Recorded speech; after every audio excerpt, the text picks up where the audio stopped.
प्रधानमंत्री नरेंद्र मोदी की चीन यात्रा महज औपचारिक शिष्टाचार यात्रा नहीं, बल्कि ये भारत और चीन के लंबे समय से जो जमी बर्फ थी उसको पिघलाने की एक रणनीतिक कोशिश थी। कई वर्षों के तनाव, सैन्य झड़पों और राजनयिक दूरी के बाद ये पहला मौका था जब भारत के प्रधानमंत्री और चीन के राष्ट्रपति आमने सामने बैठे और दोनों देशों के भविष्य को लेकर सीधे संवाद किया। इस यात्रा से भारत को कई तरह के संभावित फायदे मिल सकते हैं। सबसे बड़ा फायदा ये कि सीमा पर चल रहे तनाव को कम करने की दिशा में एक सकारात्मक शुरुआत हुई है। साल 2020 में गलवान घाटी में हुई झड़पों के बाद दोनों देशों के बीच जो अविश्वास गहराया था, अब सुलझने की कोशिश शुरू हुई। प्रधानमंत्री नरेंद्र मोदी और राष्ट्रपति शी जिनपिंग ने सीमा पर शांति बनाए रखने पर सहमति जताई है, जो भारत के लिए एक राहत की बात जरूर है।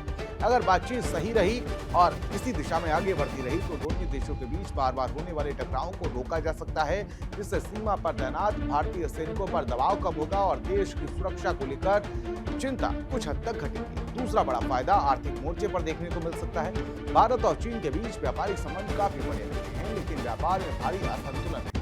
भारत चीन से बहुत ज्यादा सामान आयात करता है, लेकिन निर्यात बहुत कम करता है।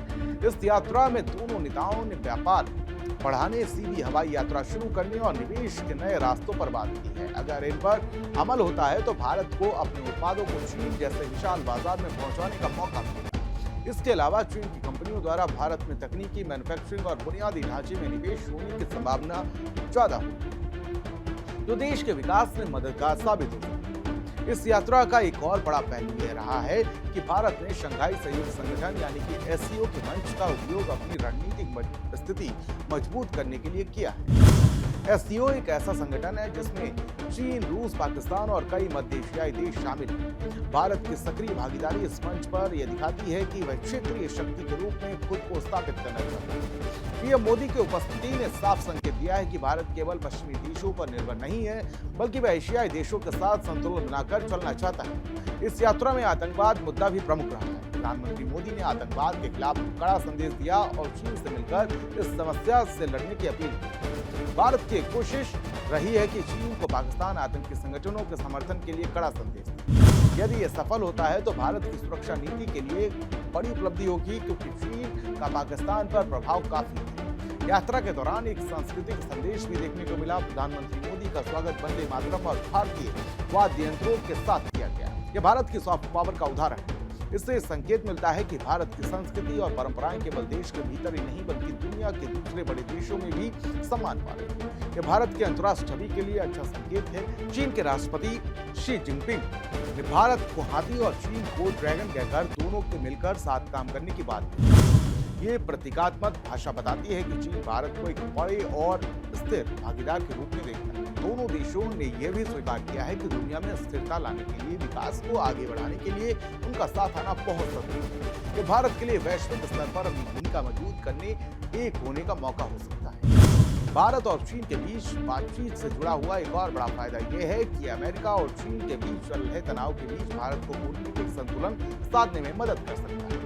जब अमेरिका चीन पर व्यापारिक दबाव बना रहा है, तब भारत अगर चीन से संवाद बनाए रखता है तो ये भरोसेमंद भागीदार के रूप में उभर सकता है। इससे भारत को अंतर्राष्ट्रीय मंचों पर भी एक गंभीर और संतुलित राष्ट्र के रूप में पहचान मिलेगी। इस यात्रा में प्रधानमंत्री मोदी ने चीन के राष्ट्रपति को भारत आने का न्योता भी दिया। अगर ये यात्रा होती है तो ये दोनों देशों के बीच रिश्तों को और मजबूत कर सकती है। साथ ही इस प्रकार की द्विपक्षीय यात्राएं भविष्य में और ज्यादा ठोस समझौते का रास्ता खोल सकती है। हालांकि ये कहना जल्दबाजी होगा कि इस यात्रा से भारत और चीन के रिश्ते पूरी तरह से सामान्य हो जाएंगे, लेकिन ये यात्रा एक ऐसी शुरुआत जरूर है जिससे दोनों देशों को अपने मतभेदों को बातचीत से सुलझाने की दिशा में आगे बढ़ने का मौका मिला है।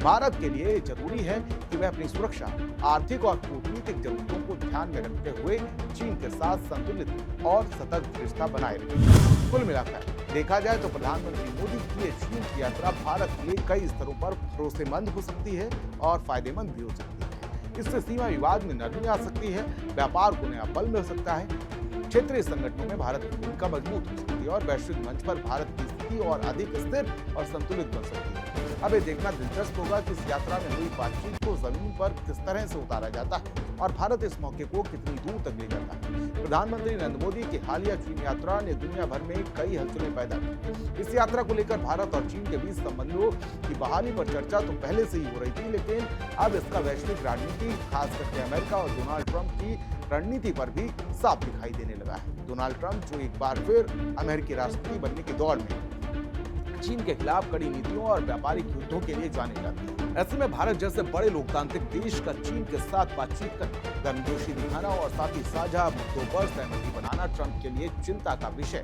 बना हुआ है।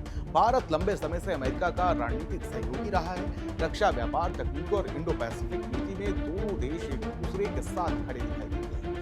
ट्रंप के पिछले कार्यकाल में भी भारत को चीन के खिलाफ एक मजबूत मोर्चा माना गया था, लेकिन मोदी की चीन यात्रा ने संदेश दिया कि भारत अपनी विदेश नीति को संतुलित तरीके से चला रहा है और ये किसी एक देश के खेमे में पड़कर अपने हितों को सीमित नहीं करना चाहता। यही बात डोनाल्ड ट्रंप के लिए सबसे असहज करने वाली हो सकती है। ट्रंप हमेशा चीन को अमेरिका के लिए सबसे बड़ा खतरा मानते हैं। उनके भाषणों और अभियानों में चीन से खतरा एक मुख्य मुद्दा रहता है। वे अक्सर चीन पर व्यापारिक चोरी, कोरोना वायरस फैलाने, मानवाधिकार उल्लंघन और साथ ही वैश्विक सत्ता हथियाने जैसे आरोप लगाते रहते हैं। ऐसे में अगर भारत ट्रंप की नीतियों के समय अमेरिका के सबसे करीबी साझेदारों में से एक था, अब चीन के साथ मैत्रीपूर्ण तरीके से आगे बढ़ता दिख रहा है, तो ये ट्रंप की चीन को घेरने की रणनीति के लिए एक झटका है। मोदी और शी जिनपिंग की बैठक में जिस तरह से आपसी सहयोग, सीमाओं पर शांति और साथ ही आर्थिक साझेदारी की बातें हुई हैं, उससे साफ है कि भारत और चीन एक नई शुरुआत करना चाहते हैं। भले ही भारत अभी भी चीन को लेकर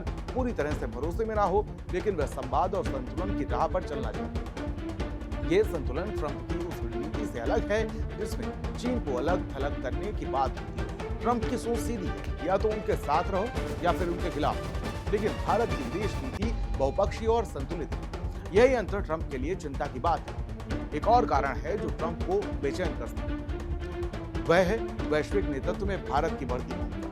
मोदी की चीन यात्रा केवल द्विपक्षीय मुद्दों की बातचीत नहीं थी, बल्कि एक शंघाई सहयोग संगठन जैसे क्षेत्रीय मंच पर भारत की भागीदारी और नेतृत्व की क्षमता को मजबूत करने का मौका भी है। अमेरिका हमेशा चाहता है कि भारत वैश्विक मंचों पर चीन के प्रभाव को संतुलित करे, लेकिन जब भारत उसी मंच पर जाकर चीन के साथ मिलकर काम करने की बात करता है, तो ये ट्रंप जैसे नेताओं को असहज करता है, जो दुनिया को श्वेत श्याम चश्मे से देखने के आदी है। हालांकि भारत की तरफ से स्पष्ट संकेत मिला है कि वह किसी के खिलाफ नहीं है, बल्कि सबके साथ काम करना चाहती है। मोदी की यात्रा इसी सोच को दर्शाती है, वरना अमेरिका के कहने पर चीन से दूर होगा और न ही चीन के कहने पर अमेरिका से। भारत अब अपने हितों के आधार पर रिश्तों को आगे बढ़ा रहा है और ये बदली हुई सोच ही भारत की ताकत है। लेकिन यही बात अमेरिका और खास करके डोनाल्ड ट्रंप जैसे नेताओं को परेशान करती है। आने वाले समय में जब अमेरिकी चुनाव और गरमाएंगे, तब ट्रंप शायद भारत को लेकर और तीखे। वे चाहेंगे कि भारत खुलकर चीन के खिलाफ खड़ा, लेकिन भारत शायद ही अब किसी के इशारे पर चले। यही ट्रंप की असली है और यही भारत की सबसे बड़ी है। ये मोदी की चीन यात्रा पर आपका क्या राय है, हमारे लिए महत्वपूर्ण हो जाएगी। कमेंट बॉक्स में हमको जरूर बताइएगा। तब तक के लिए मुझे दीजिए इजाजत। नमस्कार।